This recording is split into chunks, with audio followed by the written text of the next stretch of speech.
오늘은 영광을 보면 고난을 쉽게 이긴다. 영광을 보면 고난을 쉽게 이긴다라는 제목으로 하나님 말씀 증거하도록 하겠습니다.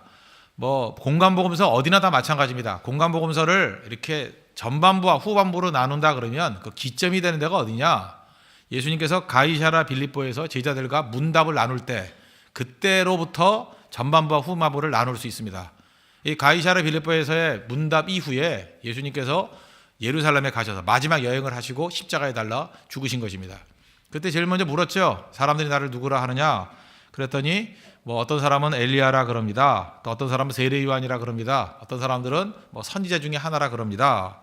예수님이 묻죠. 그럼 너희는 나를 누구라 그러느냐? 베드로가 얘기하죠. 주는 그리스도시요 살아계신 하나님의 아들입니다. 그랬더니 아무도 말하지 말라. 이제 내가 십자가를 져야 될 것이다 라고 하면서 예수님이 십자가에 지셔야 될 것들을 공개적으로 제자들에게 말씀해 주십니다. 그리고 그 다음 사건이 뭐냐면 세 명의 제자 베드로, 야고보, 요한을 데리고 그 가이사랴 빌립보는 갈릴리 호수 바로 북쪽에 있거든요. 그 바로 옆에 있는 헐몬산에 올라가서서 변형되셨습니다. 그래서 헐몬산을 보통 변화산 이렇게 얘기를 합니다. 변형되는 그런 영광을 보여주셨다는 것입니다. 그리고 제자들을 이끌고 예루살렘에 가셔서 십자가를 지셨습니다. 그게 마지막이에요. 그래서 십자가 지시는 그 마지막 사건이 후반부 핵심이라는 것입니다. 여기서 우리 알 수 있는 중요한 포인트가 무엇입니까? 이제 고난이 기다리고 있죠. 십자가가 기다리고 있죠. 그러면 고난과 십자가를 지기 이전에 하나님께서 우리에게 보여주시는 패턴이 있다는 거예요. 그게 바로 뭐냐? 큰 영광을 보여주신다는 것입니다. 영광을 보여주고 그 영광의 힘으로 고난을 이기라. 이거 우리도 다르지 않습니다. 우리가 이 세상에 있는 모든 도전과 세상에 있는 모든 어려움들을 이기기 위해서 제일 먼저 해야 될 일이 뭐냐? 큰 영광을 맛보는 일. 그게 중요하다는 것입니다. 그래야 승리할 수 있다는 거예요. 예수님께서 그 변화산에서 변형되셨습니다. 그래서 28절, 29절 보십시오. 이 말씀을 하신 후 8일쯤 되어 예수께서 베드로와 요한과 야고보를 데리고 기도하시러 산에 올라가사, 이게 변화산입니다. 헐몬산. 기도하실 때 용모가 변화되고 그 옷이 휘어져 광채가 나더라. 다른 성경 보니까 빨래하는 자가 그 이상 더 희게 할 수 없을 정도로 하얗게 되더라. 영광 가운데 변형이 됐다는 것입니다. 영광 중에 모세와 엘리야가 나타납니다. 30절. 문득 두 사람이 예수와 함께 말하니 이는 모세와 엘리야라. 구약 성경에서 가장 중요한 인물 둘을 들라 그러면 모세와 엘리야죠. 모세는 율법의 대표, 엘리야는 선지자의 대표. 그러니까 모세는 누굽니까? 율법의 입법자. 그리고 선지자인 엘리야는 율법의 수호자. 대단한 이적을 행했던 사람 아닙니까? 지팡이로 홍해를 갈랐던 모세.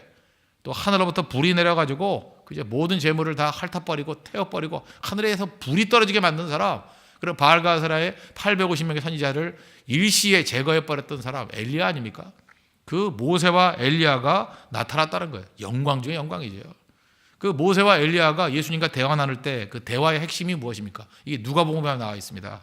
31절 보십시오. 영광 중에 나타나사 장차 예수께서 예루살렘에서 별세하실 것을 말할세. 그 구약에 있는 모세라든지 구약에 있는 엘리야가 지금 예수님께 말하고자 하는 핵심이 뭐예요? 예수님은 이 땅에 메시아로 오셨는데 어떤 메시아냐? 죽으러 오신 메시아라는 거예요. 십자가를 지시기 위한 메시아라는 것입니다. 다시 말해서 대속의 죽음을 위해서 오신 분이다. 그것을 알려주고 있다는 것입니다. 그것을 이루기 위해서 필요한 게 뭐냐? 하나님의 영광을 먼저 보라는 거예요. 그죠? 영광의 힘으로 고난을 극복하고 그 다음에 나타날 그 더 큰 영광을 바라보라는 것입니다. 거기다가 하나님께서 친히 임재하셔서 그 예수님께 영광을 돌려주셨습니다. 35절 보면 구름 속에서 소리가 나서 이르되 이는 나의 아들 곧 택함을 받은 자니 너희는 그의 말을 들으라. Listen to him. 그의 말을 들으라. 어떤 말이에요? 십자가를 져야 한다는 그의 말을 들으라. 고난을 당해야 그 다음에 영광의 부활이 있다라는 그의 말을 들으라 그런 얘기죠. 영광의 힘으로 고난을 극복하라 그런 얘기예요. 사실 그 바로 앞에 보면은 베드로가 주는 그리스도시여 살아계신 하나님의 아들입니다. 그리고 예수님 십자가 지셔야 된다 그러니까 그리하지 마옵소서 그랬잖아. 십자가 지면 안 된다고. 그때 예수님이 뭐라고 말씀하십니까? 사단아 내 뒤로 물러가라. 너는 나를 넘어지게 하는 자로다. 내가 하나님의 일은 생각하지 아니하고 도리어 사람의 일을 생각하는도다. 그리고 물리치셨잖아요. 예수님의 그 말씀을 들으라는 거예요. 그 말씀. 베드로가 지금 생각했던 건 무엇입니까? 그냥 고난 없는 영광으로 가는 길. 그게 아니라는 거죠. 영광의 힘을 가지고 고난을 통과한 진정한 영광의 길로 가는 것이 주님의 뜻이라는 거예요. 십자가 지어야 된다는 것입니다. 이 땅을 살아갈 때 우리도 마찬가지입니다. 우리 각각의 몸에 태인 십자가가 있습니다. 우리도 겪어야 될 고난이 있다라는 거예요. 고난 없는 사람이 누가 있습니까? 분명히 사명으로 인한 고난이 다 있습니다. 그거를 하나님의 큰 영광 가운데 이제 무장하고 나아가면 수월하게 넘어갈 수 있다는 것입니다. 그래서 교회는요, 고난을 회피하게 만드는 것이 아니라 영광을 보여주는 것입니다. 우린 영광이 있어요. 영광. 영광의 힘으로 말미암아 웬만한 일들은 다 넘어갈 수 있어요. 다 극복할 수 있다는 것입니다. 영광이 너무 크기 때문에 변화산의 이 영광의 체험이 반드시 있어야 된다는 것입니다. 그런데 제자들은 이거 하기 전에 태도가 됐어요. 졸고 있었어요. 이거 보십시오. 참 재미있어요. 32절. 베드로와 및 함께 있는 자들이 깊이 졸다가 온전히 깨어나 예수의 영광과 및 함께 선 두 사람을 보더니. 하여튼 얘네들은 맨날 졸아요. 그죠? 겟세마네 동산에서 또 좋은 거 아시죠? 누가복음 22장 45절 보니까 거기서도 자고 있었어요. 기도하라 그러면 또 자고, 기도하라면 자고.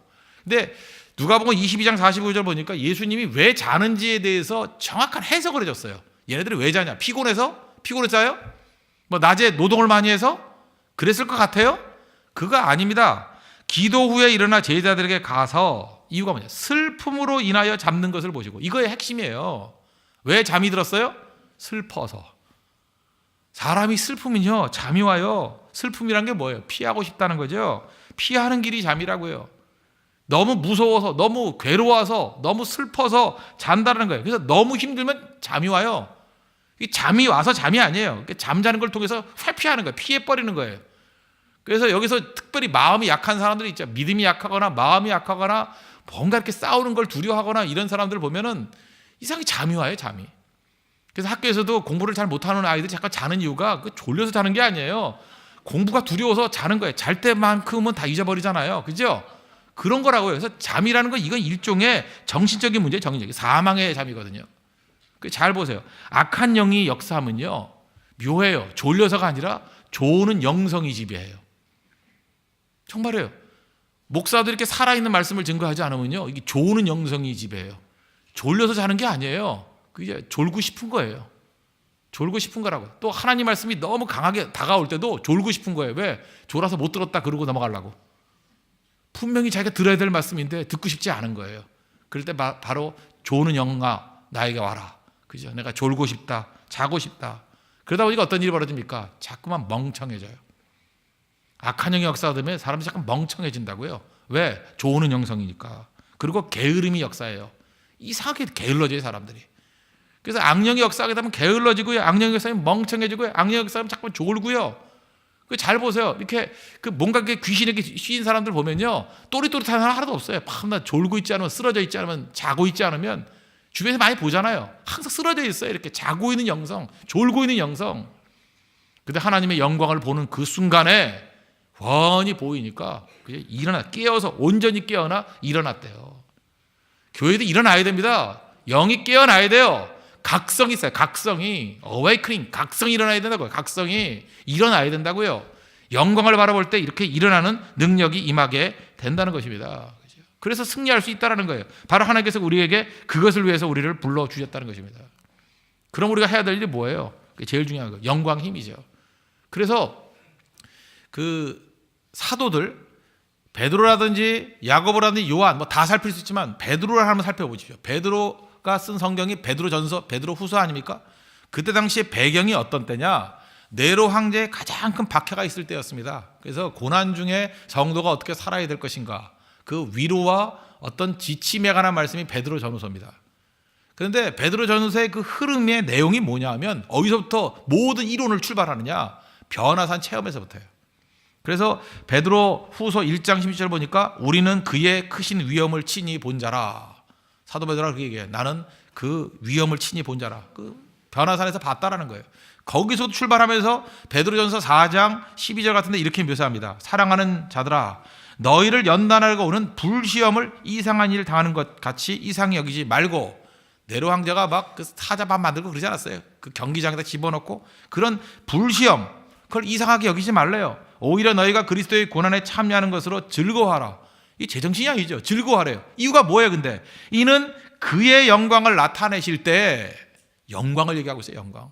너 영광 봤지? 근데 그 영광이 또 나타날 거야. 그 영광을 나타내실 때 너희도 즐거워하고 기뻐하게 하려 함이라. 그러니까 지금 불시험과 영광을 비교하고 있잖아요. 영광의 힘으로 불시험 능히 이겨낼 수 있다는 거예요. 그러면서 그들에게 얘기하는 게 뭐냐? 너희가 그리스도의 이름으로 치욕을 당하면 복 있는 자로 돼. 치욕이 있다는 게 지금 우리 삶 가운데. 그런데 영광의 영, 곧 하나님이 영이 너희 위에 계심이라 그랬잖아요. 교회가 뭔지 아십니까? 영광의 영이 우리 위에 머물러 있는 게 교회예요. 성도가 누군지 아십니까? 영광의 영이 우리 위에 머물러 있는 게 성도라고요.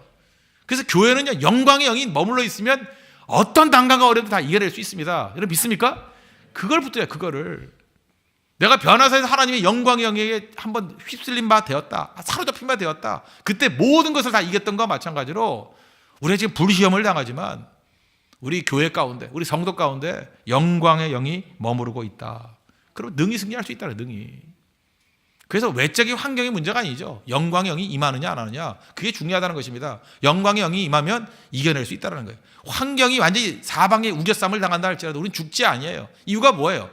요한복음 4장 14절 같은데 예수님이 이렇게 말씀하셨죠. 내가 주는 물을 마시는 자는 영원히 목마르지 아니하리니 내가 주는 물은 그 속에서 영생하도록 솟아나는 샘물이 되리라. 목마르다, 그렇게 예수님이 물을 줬다는 거예요. 물을 줬는데 그 물이 뭐가 된다고요? 샘이 된대요. 샘. 샘이 뭐예요? 끊임없이 솟아나요. 끊임없이. 악한 마귀는요, 우리를 하여금 이렇게 포위시켜버려요. 사방에 우겨쌈을 당하게 만들어버려요. 그 공급이 없잖아요. 공급이 없으면 시간을 끌면은 저거는 분명히 목이 가래서 죽을 거야, 그렇게 예상한다고요. 그런데 시간이 일주일 지나도, 2주일 지나도, 3주일 지나도, 한 달 지나도, 2달 지나도 안 죽어요. 안 죽어. 그 마귀가 당혹해 하는 거예요. 저 왜 안 죽지? 그 속에 뭐가 있어요? 솟아나는 샘이 있어요. 영생하다고 솟아나는 샘. 결국 믿음의 목적이 뭔지 아십니까? 목회는 이렇게 하는 거예요. 성도의 10년 가운데 샘을 만들어요. 샘. 샘이 있어요. 샘. 솟아나는 샘. 하나님의 영광이 임하면요, 영원토록 솟아나는 샘이 있습니다. 여러분 확신하십니까? 영원히 솟아나는 샘이 있다는 거예요. 저같이 이제 설교하는 사람은 그래요. 설교하는 사람이 제일 있는 것 중에 하나가 뭐예요? 메시지가 고갈되는 거 아니에요? 그렇지 않습니까? 설교 한 편 하고 하면 나면 다 고갈돼가지고 그 다음에 할 게 없어가지고, 그죠? 뭐 컨베이어 벨트 오듯이 또 설교네 그러고 도살장에 끌려가는 양같이 그래가지고 안 되잖아요. 저도 그럴 때가 있었습니다. 뭐 설교가 저절로 되는지 알아요. 설교가 힘듭니다. 그죠? 그래서 하나님 앞에 제가 간절히 간구했던 게 이거예요. 영광의 영이 함께해 주셔서, 그죠? 솟아나는 샘과 같은 말씀을 주십시오. 뭐 우물이 퍼쓴다가 말라요, 그죠? 커다란 우물 주십시오. 깊은 우물 주십시오. 그렇게 간구했더니 몰라요. 뭐 설교를 잘하는지 못하는지 모르지만 하여튼 마르진 않는 것 같아요, 그죠? 솟아나는 샘물같이 주시는 것 같아요. 구하라고요. 영광을 구하면 반드시 그런 일이 일어나게 된다는 것입니다. 또 우리가 이 땅을 살아가면서 능력이 필요하죠. 좀 하고 나면 맨날 뭐 일 하나 하고 나면 3일 동안 엎어져 자야 되고 그런 사람 있잖아요. 그죠? 번아웃 됐다 그러고, 좋아하는 영어 단어 아는 건 번아웃밖에 모르고 그런 사람도 있잖아요, 그죠? 탈진했다 그러고 무슨 뭐 영적 침체가 왔다느니, 무슨 1년 360일 중에 360일이 영적 침체예요, 맨날. 그죠? 그런 사람 있잖아요. 그런 사람에게 솟아나는 샘이 필요하다고요. 어떤 거예요? 능력의 솟아나는 샘. 하나님 나에게 능력의 샘을 주십시오. 샘을. 일하고 난 다음에 또 능력을 주시고 또 능력을 주시고 또 능력을 주셔서 모든 사람들이 바라볼 때, 악한 마귀가 바라볼 때 저 사람은 도대체 어디서 나오는 능력이야? 그럴 때 우리는 회심의 미소를 지어야 돼요. 하나님의 영광이 임하니까 내 속에서 솟아나는 능력의 샘이 터져나오더라고. 우리 그렇게 살아야 되는 겁니다. 우리는 세상이 모르는 비밀 병기가 있어요. 솟아나는 샘이 있다고요. 능력의 샘. 또 하나가 그런 거죠. 뭐 기쁨의 샘이 있잖아요. 기쁨의 샘. 이해를 못하겠어. 괜히 히치기치 웃고 다니잖아요. 그죠? 이유가 뭐예요? 이상하게 외적으로는 어렵다 그러는데 그게 기쁜 거예요. 그 이상하죠. 이상한 기쁨은 이상한 기쁨. 예수 잘 믿다 보면 핍박당하거든요. 핍박당하는데 그래도 기쁜 거예요. 욕먹거든요. 그런데 기쁜 거예요. 회사에서 불이익 주거든요. 그런데 기쁜 거예요. 뭐 이준장보 쓰라 그럴 때 안 써가지고 뭐 이렇게 불이익이 있거든요. 그래서 그런데도 기쁜 거예요. 뭐 선교 잠깐만 열심히 간다 그러니까 뭐 아버지가 핍박하고 어머니가 핍박하고 그러잖아요. 그죠? 아버지가 장로님인데도 또 그렇게 사는 거 아니야? 뭐 그렇게 하잖아요. 그럼에도 불구하고 그게 묘하게 기쁨이 될 수가 있다라는 거예요. 그러니까 이유는 모르는 거야, 이유를. 왜 내가 기쁨이 되는지. 이상한 기쁨이에요. 그 사도행전에 보면 똑같은 기쁨이 나와요. 5장 41절 보니까 사도들은 그 이름을 위하여 능력받는 일에 합당한 자로 여기심을 기뻐하면서 공의 앞을 떠나가니라. 이해할 수 없죠. 능력당하는데 기쁘대요. 그런 묘한 기쁨이 있어요. 선교 현장에 한번 나가 보십시오. 그 잠자리도 별로 안 좋고 먹을 것도 별로 안 좋고 뭐 여러 가지 어렵잖아요. 그죠? 차만 뭐 무지하게 8시간씩 뭐 20시간씩 타야 되고 그거 좋아할 사람 누가 있어요? 아무도 없어요. 아무도 없는데 설명할 길이 없어요. 앞뒤 논리가 안 맞으니까. 그런데 기뻐요. 성경은 중독성이 있는 거 아십니까?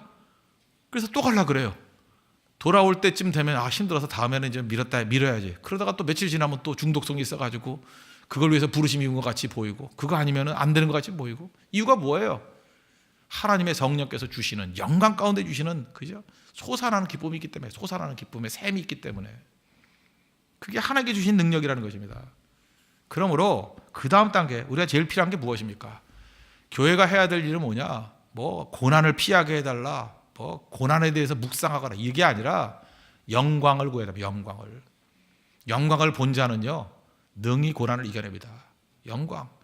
그래서 교회는 예배의 영광을 보여줄 줄 알아야 돼요. 찬양할 때 하나님의 임재가 있어야 되고요. 야, 이게 찬양의 영광, 천국의 모습을 엿볼 줄 알아야 돼. 이게 천국의 모습이겠구나. 또 많은 영혼들이 구름대같이 몰려들어서 그냥 바닥까지 앉아가면서 예배 드리고, 새벽마다 줄을 서가지고 기다리면서 기도의 영광을 맛보는 거, 그것들을 보여줘야 됩니다. 그걸 보고 자란 사람들은요 절대로 세상에 나가서 허랑방탕하게 살 수가 없습니다. 돌아오게 돼 있어요. 영광 맛본 자는 절대로 그것을 떠날 수 없다는 것입니다. 우리 홍대석의 그 영광의 환상이 있죠. 160개국 이상의 사람들이 모여가지고 같이 예배 드리고. 저는 생각하니까 그랬어요. 제가 뭐 외국어를 배워가지고 이게 설교를 할 줄 알았는데 그게 아니더라고요. 우리 교회에 얼마나 많은 사람들이, 외국어를 잘하는 사람들이 많이 있으니까, 그죠? 그 사람들이 자기가 갖고 있는 그 은사를 가지고 여기서 간증하고 설교하는 거, 그런 거 이제 하려고 그래요. 그죠? 영어를 하는 사람은 영어로 간증을 하고, 그죠? 일본어를 하는 사람은 일본어로 간증을 하고, 중국어를 하는 사람은 중국어로 간증을 하고, 설교하고, 성경 공부를 하고, 세미나를 하고, 그런 일들이 가능하겠죠. 그죠? 얼마든지.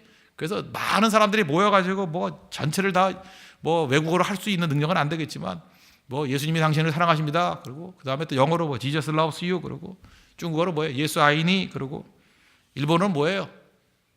일본어는 내가 잘 몰라서 물어봤더니 예수 사마가 뭐라 하더라? 아나따오, 사랑한다 뭐죠? 아이시테마스, 뭐 이렇게, 그죠? 그 다음에 또 뭐 있어요? 뭐 이태리 말은 또 뭘까요? 이태리 말 뭐예요? 이태리 하는 사람 있어요? 어쨌든 간에 뭐 그런 걸로, 그죠? 그래서 인사가 그냥 10개국으로 20개국으로 계속 하다 보면, 그거 뭐 한 1년 하다 보면 인사말을 할 수 아니에요, 그죠? 그런 영광, 그죠? 그런 영광. 여기서 컬러풀한 사람들, 그죠? 흰 사람, 누런 사람, 노란 사람, 그죠? 머리카락 많은 사람, 없는 사람, 꼬불꼬불한 사람, 쭉쭉 펴진 사람 다 모여가지고 한마디로 다른 말로 다 찬양을 하다가 갑자기 할렐루야에서 다 일치가 돼버리고, 그죠? 나중에 또 다른 말로 막 하다가 아멘에서 일치가 돼버리고. 재밌을 거 아니에요, 그죠? 그런 영광, 그런 것들을 한번 맛본 사람들은요 도저히 다른 곳으로 갈 수 없다라는 것입니다. 없다라는 거예요. 저는 하나님의 영광 가운데 하나님 앞에 쓰임 받았던 모습들, 그걸 제가 볼 때 이런 생각을 했어요. 신방을 다녀보니까 그래요. 어떤 분이 예수님에 대해서 약간 좀 거부감이 있는데, 교회에 대해서 좀 거부감이 있는데, 이유가 뭐냐 그랬더니 그 아버지에 대해서 상처가 있는 분이에요. 아버지 그럼 별로 좋은 이미지가 아닌 거예요. 그러니까 하나님 아버지 그러면 별로 기분이 좋은 게 아니에요. 아버지가 무능했고 아버지가 별로 잘해준 게 없는 거예요. 그래서 하나님 아버지가 나를 사랑하신다 그러면 아버지가 딱 떠올라가지고 안 좋은 거예요. 그래서 제가 아는 그분은 꼭 부를 때 하나님 아버지 이렇게 안 해요. 기도할 때 하나님 하나님만 불러요. 하나님 아버지를 안 해요. 아버지를. 그 남자분이었는데 지금 목사님 되셨어요. 하나님. 나중에 알고 봤더니 아버지에 대한 깊은 상처가 있기 때문에 그래요. 하나님. 예수님이 하나님 부른 건 엘리 라마 사박다니, 그 십자가 지시 버림받았다고 느낄 때 하나님 그런 거라고요. 사랑의 영광이 하나님 아버지잖아요. 이유가 뭐예요? 가정의 영광을 못 받기 때문에. 가정의 영광, 아버지 영광을 못 받기 때문에. 진정으로 하나님 만나면 아버지의 깨진 상이 이미지가 되살아납니다. 되살아난다는 거예요. 그런 통계 보셨죠? 우리 교회도 재미있는 게 뭐냐면, 그 어떤 자매가 그 나이가 별로 안 됐는데, 그죠? 32개밖에 안 됐는데 자기는 결혼을 일찍 하고 싶대요. 그래서 얘가 왜 이러는가 봤더니 자기 엄마를 보니까 결혼 빨리 하는 게 행복해 보이더래요. 그러니까 자기 아버지하고 어머니가 사는 게 행복해 보이니까 결혼 빨리 하겠다는 거 아니에요? 반면에 그 자매보다 훨씬 예쁘게 생긴 자매인데 자기는 결혼 늦게 하겠대요. 그래서 이유가 뭔가 그랬더니 무슨 뭐 자아실현을 위해서 그런 것도 아니라, 나중에 알고 봤더니 부모님들 관계가 안 좋은 거예요. 안 좋으니까 결혼에 대한 그 불안감이 있는 거예요. 불안감. 그 다음에 결혼하면 뭐 그래요. 맨날 묻는 게 그거예요. 뭐 결혼하면 뭐 1년이 행복해, 2년이 행복해, 맨날 그래요. 뭐 몇 년 있으면 식상해지나요? 맨날 그런 거 묻고 그죠? 왜 나한테 가서 물어봐요? 그걸 나한테 와서 그걸 그죠? 만나는 사람마다 그런 거 묻고 그러더라고요. 그 왜 상처가 있기 때문에 그래요. 교회가 해야 될 일이 뭔지 아십니까? 그죠? 영광스러운 가정의 모습을 보여줄 줄 아는 거. 영광을 보면 돼요. 영광을. 그래서 교회는 잠깐 쓰레기 같은 것들 잠깐 얘기 나누는 게 아니라 그죠? 그 쓰레기 같은 내용들을 이길 수 있는 게 뭔지 아십니까? 언제나 영광의 영광. 교회는 영광이 모인 곳입니다. 그래서 목회가 뭔지 알아요? 성도들을 영광스럽게 만드는 거예요. 무엇이 영광스러운 일인가? 영광이 아닌 일에 인생 낭비하지 않는 거. 그게 가장 중요하다는 것입니다. 그래서 교회는 엄밀히 말해서 세상에 나가기 전에 고난과 싸워서 이기기 전에 해야 될 일이 뭐래요? 변화산 같은 모습이 있어야 돼. 변화산. 영광을 봐야 돼. 영광을. 구약의 모세와 엘리야를 통해서 예수님께 찬미 돌리는 그 영광, 십자가를 이야기하는 그 영광, 예수님의 변형되신 영광, 예수님의 능력을 보여주는 영광, 예수님과 만나서 누리는 그 영광들, 그것들을 풍성히 보여주면 그 힘 가지고 능히 세상을 이길 수 있는 승리하는 백성이 될 수 있다는 것입니다. 그래서 오늘도 이 아침에 하나님 영광을 보여주십시오. 주의 영광 맛보는 시간 되길 바랍니다. 그리고 이번 주일 예배를 통해서 하나님 놀라운 영광을 보여주십시오. 영광 때문에 우리 모든 사람들이 다 변화되길 원합니다. 그래서 눈앞에 놓여있는 모든 난관과 어려움들을 능히 이길 수 있는 권능의 교회와 성도 될 수 있도록 간구하고 부르짖는 우리 믿음의 정되기를 축원합니다. 기도하겠습니다. 이 시간 다 같이 하나님 앞에 간구하겠습니다. 하나님, 우리 홍대서교회의 영광을 보여주시고 영광의 힘으로 모든 고난과 난관들을 극복하고 이길 수 있는 우리 변화산의 체험이 있는 교회가 될 수 있도록 해달라고 다 같이 하나님 앞에 간구하도록 하겠습니다.